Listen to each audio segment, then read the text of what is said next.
former Secretary-General of Commonwealth, Chief Emeka Anyaoku, has advocated restructuring of Nigeria into 8 federating units.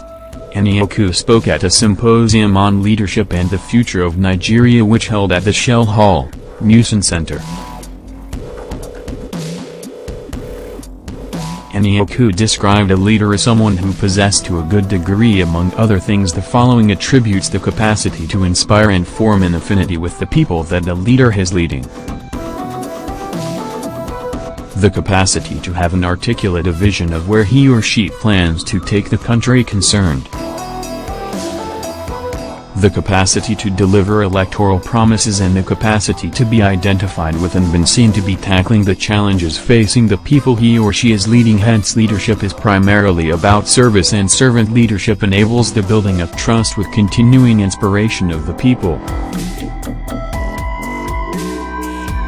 The politician also acknowledged that being a leader is not an easy task, but that the discipline, resilience, perseverance, determination, unyielding devotion and above all a strong political will to act without deference to sectionalism.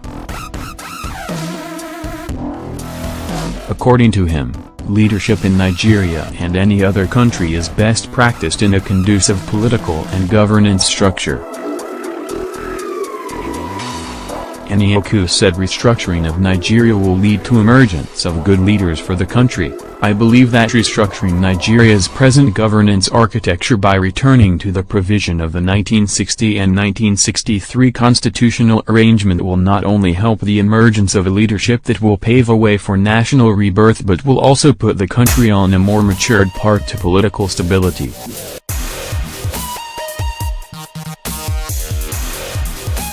And bring about the necessary shift away from the present virtually unitary structure which encourages the 36 states and the federal capital to rely on the philosophy of sharing the national cake, and it will encourage the more viable federating unit to focus on productivity and internally generated revenue. Besides, I believe that the restructured federal nation will be rekindled among the citizenry a sense of nationalism and the spirit of unity and diversity.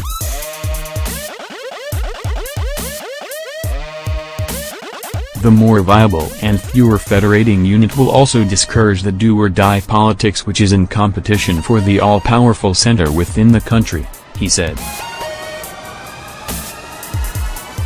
The former Commonwealth Secretary-General rejected the argument that the current situation in the country was as a result of long years of military rule.